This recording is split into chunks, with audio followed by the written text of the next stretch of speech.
నమస్కారం welcome to I dream ధర్మ మార్గం విత్ విజిత కార్యక్రమానికి స్వాగతం అంటే మన సనాతన ధర్మం గురించి నిజంగా మనం అందరము ఇప్పుడు ఏం వింటున్నాం ఏం మాట్లాడుతున్నాం ఎవరికి తోచినట్టు వాళ్ళు సనాతన ధర్మం గురించి మాట్లాడుతున్నారు అసలు మనం వింటున్నదంతా వాళ్ళు చెబుతున్నదంతా నిజమేనా ధర్మ ప్రకారంగా ఏముంది నిజంగా సనాతన ధర్మంలో కనుక మంచి మంచి విషయాలు ఉంటే ఆ మంచి విషయాలు మనకు ఎంతవరకు మంచి మార్గంలోకి తీసుకెళ్తున్నాయి అవి మనం ఆచరిస్తున్నామా లేదా మన వేదాల్లో ఏముంది ఇలాంటి మంచి మంచి విషయాలు ఇప్పుడు వారితో మాట్లాడి తెలుసుకుందాం ప్రస్తుతం మనతో పాటు ఉన్నారు పరమహంస పరివ్రాజకాచార్య పరమ పూజ్య శ్రీ శ్రీ శ్రీ విజయ భూమానందగిరి గారు మనతో పాటు ఉన్నారు ఇప్పుడు వారితో మాట్లాడి ఇలాంటి మరిన్ని విషయాలు తెలుసుకునే ప్రయత్నం చేద్దాం నమస్కారం అండి హరి ఓం హరి ఓం అంటే భూమిపైన పాపాత్ముల సంఖ్య పెరిగిపోవటం వల్లే ఇప్పుడు వచ్చే కొన్ని రకాల ఇబ్బందులు చూస్తున్నాం భూ ప్రళయాలు అని చెప్పి భూకంపాలు అని చెప్పి కరోనా మహమ్మారి అలాంటివి అన్ని వస్తున్నాయంటారా వస్తున్నాయమ్మా ఎందుకంటే ఎప్పుడైతే మానవ సహజమైనటువంటి పాప ప్రవృత్తి బాగా పెరిగిపోతుందో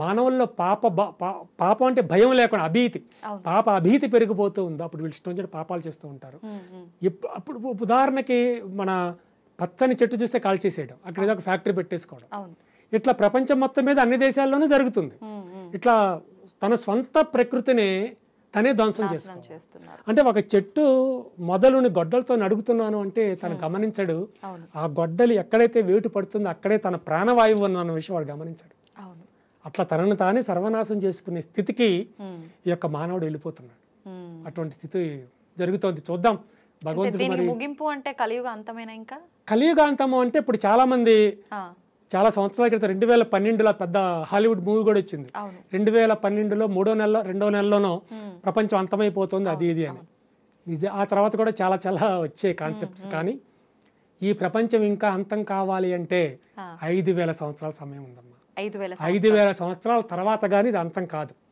5000 సంవత్సరాల తర్వాత కూడా కాదు 5000 సంవత్సరాల తర్వాత ఒక డేట్ నిర్ణయించబడుతుంది భగవంతుడి చేతుల మీదుగా ఈ లోపు ఎవడు మీ దగ్గరికి వచ్చినా ఎవడు ప్రపంచం నాశనం అవుతుందని చెప్పినా మీరు నమ్మవద్దు ఈ సోకాలు జ్యోతిష్యులు ఏదో ఇప్పుడు ప్రపంచం అంతమవుతుంది ఎందుకు ఈ వచ్చే ఎలక్షన్స్లో కేసీఆర్ గారే గెలుస్తారని ఎంత దుర్మార్గంగా పోయిన ఎలక్షన్స్లో వీళ్ళందరూ ఎంత దుర్మార్గంగా చెప్పారో మనకు తెలిసిన విషయమే వీళ్ళు ఏం చేస్తారంటారమ్మా ప్రజల నాడి కోసం చూస్తారు ప్రజలు ఏమనుకుంటున్నారు ఎవరికి ఓటేద్దాం అనుకుంటారు అన్న విషయాన్ని వీళ్ళు విని ఆ విధానంగా వీళ్ళు జ్యోతిష్యం చెప్తారమ్మా అంతే తప్ప వీళ్ళ సొంతం ఏమీ కాదు అంటే నలుగురి అభిప్రాయాలు తీసుకొని మెజారిటీ అందరూ ఎవరు చూసినా కేసీఆర్ అంటున్నారే వాడే గెలవచ్చు అని కేసీఆర్ గెలవబోతున్నాడని చెప్తారు వీళ్ళందరూ మరి గెలవలేదే మరి అదంతా ప్రజల నాడి అమ్మ ఇదంతా ప్రజల నాడిని పట్టుకుని చేసే ఈ టక్కుటమార విద్యలు ఈ జ్యోతిష్యం చెప్పేవాళ్ళు చాలా మంది అందరూ జ్యోతిష్యులు అంటే అందరూ కోపం వస్తుంది కనుక చాలా మంది జ్యోతిష్యులు ఇట్లానే చెప్తారు అంటే కోపం వస్తుందని కాదు వాస్తవం చెప్పండి వాస్తవం అంతేనమ్మా వాస్తవం అంటే చాలా మంది దొంగలే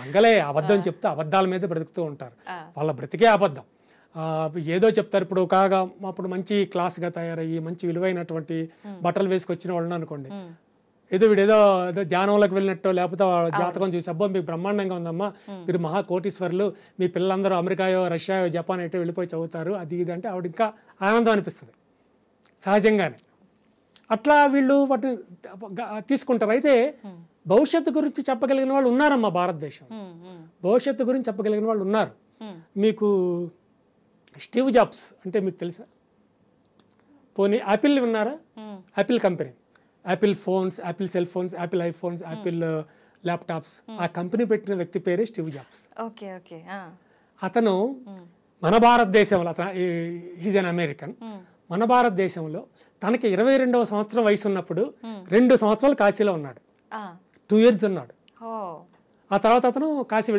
అమెరికా వెళ్ళిపోయాడు ఆ తర్వాత కొద్ది కాలానికి యాపిల్ అనే కంపెనీ పెట్టాడు స్టీవ్ జాబ్స్ పేరు మంచి స్థాయికి వెళ్ళింది మంచి తర్వాత తనకు ఒకసారి క్యాన్సర్ వచ్చింది తర్వాత క్యాన్సర్ తగ్గింది మళ్ళీ క్యాన్సర్ వచ్చి ఆయన పాప వెళ్ళిపోయాడు చనిపోయాడు ఆయన అయితే అతను ఒక గ్రంథం మన ఆత్మకథ రాశాడు ఆటోబయోగ్రఫీ రాసి మరి మన భారతదేశంలో తన బాగా యువకుడిగా టూ యంగ్గా 22 సంవత్సరాల వయసులో 2 సంవత్సరాలు ఉన్నాడు కదా మన దేశం గురించి ఒక 4-5 ముక్కలు రాయలా ఒక్క ముక్కే రాశాడు అంతే ఒక్క ముక్కే రాశాడు ఇంకేం రాయలా I don't know what is that ఈ భారతీయులు పుట్టుకతోనే మహాజ్ఞానులు అని రాశాడమ్మా పుట్టుకతోనే మహాజ్ఞానులు భారతీయులను రాశాడు, అంతే, ఇంకేం రాయలేదు మళ్ళీ.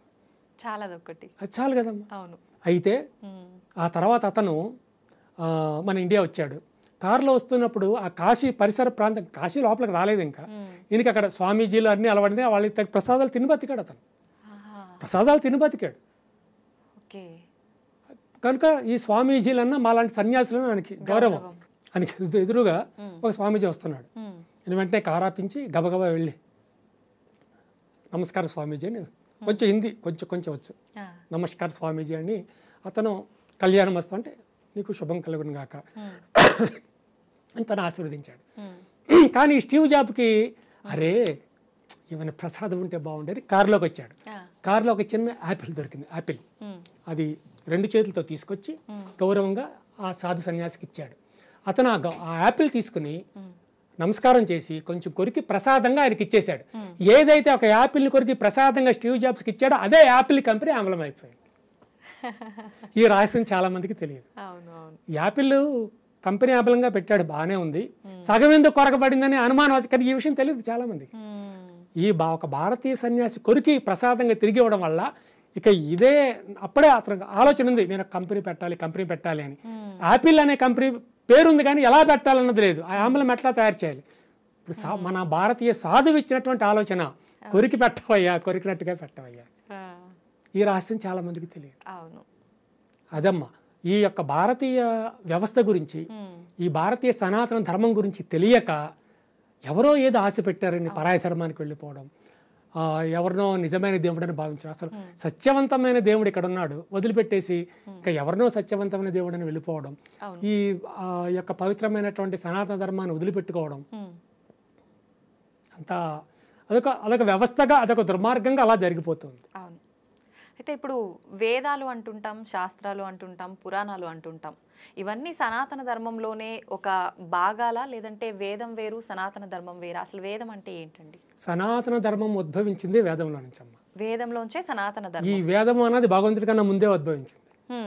కనుకనే సనాతన ధర్మము వేదము తర్వాత ఉద్భవించినవాడు భగవంతుడు అని చెప్పాలి మనం. వేదంలో ఒక్క భగవంతుడి గురించే చెప్పడం జరిగింది, అతడే దేవేంద్రుడి గురించి చెప్పారు. వేదాల్లో దేవేంద్రుడు అనే పదం ఎక్కువసార్లు కనిపిస్తూ ఉంటుంది. సో అది మన ఈ విశ్వం పుట్టక ముందు నుంచే ఉన్నవి అవన్నీ. ఆ యొక్క విధానంలో హైందవ ధర్మం వేరు కాదు, అందులో నుంచే ఉద్భవించింది. ఇప్పుడు మీ తండ్రి గారు వేరు, మీరు వేరు అంటే మనం అంగీకరించగలిగింది, మా తల్లి తండ్రి నేను ఒకటే, అంతే. ఈ యొక్క సనాతన ధర్మము, హైందవ ధర్మము, వేదము, సనాతనము ఇవన్నీ ఒకటే, ఒకే వ్యవస్థ. ఒక దాంట్లో నుంచి ఒకటి ఉద్భవించాయి. ఈ సనాతన ధర్మం విషయం, ఒక్క విషయం చెప్పాలి అంటే దీనికి మించినది విశ్వంలో మరొకటి లేదు. సనాతనము అంటే అత్యంత పురాతనమైనది, కానీ దీనికన్నా పెద్ద మతాలు 2 ఉన్నాయి ఆల్రెడీ. ఇప్పుడు ఉదాహరణకి క్రైస్తవ మతం తీసుకోండి, ప్రపంచంలో కల్లా పెద్ద మతం, అందులో అనుమానం లేదు. పెద్ద మతం అదే, అంటే ఎక్కువ అంతే, పాపులేషన్ ఎక్కువగా ఉన్నది క్రైస్తవ మతంలో.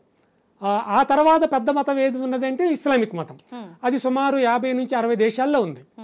ఇక ఈ క్రైస్తవ మతం అనేది సుమారు 100-125 దేశాల్లో ఉన్నది.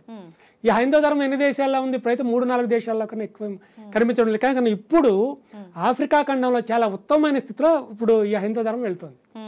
ఆఫ్రికా ఖండంలో కానివ్వండి, అమెరికాలో కానివ్వండి, రష్యాలో కానివ్వండి, ఇప్పుడు చాలా మంచి స్థితిలో ధర్మం వెళుతుంది.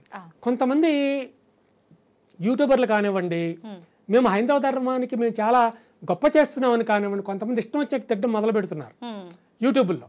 అంటే ఆ ధర్మం అట్లాగా, ఈ ధర్మం ఇట్లాగా అని. అలా తిట్టవలసిన పని లేదమ్మా. పరాయ ధర్మాన్ని మనం తిట్టకూడదు, తిట్టవలసిన అవసరం లేదు. వాళ్ళ ధర్మంలో వాళ్ళు వెళ్తున్నారు. నీది సనాతన ధర్మం అయినప్పుడు నీ సనాతన ధర్మం గురించి గొప్ప చెప్పుకో, అంతే తప్ప ఎదుటి ఎందుకు తిట్టాలి? ఇప్పుడు అమెరికాలో మన హైందవ ధర్మం గురించి మాట్లాడుతూ ఎదురు ధర్మాన్ని తిరిగి తిట్టేవాళ్ళు అక్కడ ఎవరు లేరు. మరి హైందవ ధర్మం ఎందుకు పైకి వస్తుంది? రష్యాలో కూడా హైందవ ధర్మం గురించి గొప్ప చెప్పేవాళ్ళు ఉన్నారు తప్ప ఎదురు ధర్మం గురించి క్రిస్టియానిటీ బాగా శక్తివంతమైంది. రష్యాలో చాలా శక్తివంతమైంది క్రిస్టియన్ ధర్మం. మరి క్రిస్టియన్ ధర్మాన్ని తిట్టేవాడు అక్కడ లేడు, మరి ఎందుకు హైందవ ధర్మం పైకి వస్తుంది? ఈ ఆఫ్రికా దేశాలు మొత్తం క్రిస్టియానిటీ దేశాలే. మరి ఘనా లాంటి దేశాల్లో ఇప్పుడు హైందవ ధర్మం ఎక్కువగా వస్తుంది. అక్కడ హైందవ ధర్మాన్ని పొగిడేవాళ్లే తప్ప ఎదుటి మతాన్ని తిట్టేవాడు లేడే, మరి ఎందుకు పైకి వస్తుంది హైందవ ధర్మం? కానీ నువ్వు హైందవ ధర్మాన్ని, ఎదుటి ధర్మాలు ఇక్కడ తిడుతున్నావు, మరి అవే ఎక్కువ పైకి వస్తున్నాయి. నీ ధర్మం ఎందుకు తగ్గుతుంది ఇక్కడ? అంటే నీవు చేసేదంతా కేవలం పబ్లిసిటీ కోసం అన్నమాట. ఆ పబ్లిసిటీ కోసం అన్నది పక్కన పెట్టేస్తే నీవు నీ స్వధర్మం ఎంత గొప్పదో, నీ సనాతన ధర్మం ఎంత పవిత్రమైనదో నువ్వు ఎంతకాలం చెప్పుకుంటావో అంతకాలము నీ ధర్మం ఉద్ధరింపుగానే ఉంటుంది. నీ ధర్మం ఎప్పుడు పడిపోదు. అది శాశ్వతమైనది. ఎప్పటికైనా ఈ ప్రపంచానికి ఆవశ్యకమైనది హైందవ ధర్మమే, హైందవ సనాతన ధర్మమే. నిజంగా మన సనాతన ధర్మం చాలా గొప్పది, వేదాలు చాలా గొప్పవి. అంటే సనాతన ధర్మం కన్నా ముందు నుంచి ఉన్నాయే వేదాలు, వేదాల నుంచే సనాతన ధర్మం వచ్చింది. ఓకే, నిజంగా ఈ విషయం చాలా మందికి. ఇంకొక విషయం, వేదాల గురించి మీరు అన్నారు కనుక, అవును, వేదాలలో ఒక చిన్న విషయం దగ్గర నుంచి అతి ఉత్తమమైన విషయం కూడా చెప్పబడింది. ఉదాహరణకి మీరు పళ్ళు ఎలా తోముకోవాలి, ఏ వైపు ముఖం పెట్టి తోమాలన్నది కూడా వేదంలో ఉంది. అలాగే ఆ గోవుకి పాలు ఎలా పిండాలి, గోవు ముఖాన్ని ఏ వైపు పెట్టి పాలు పిండాలన్న చిన్న విషయం గురించి కూడా వేదంలో ఉంది.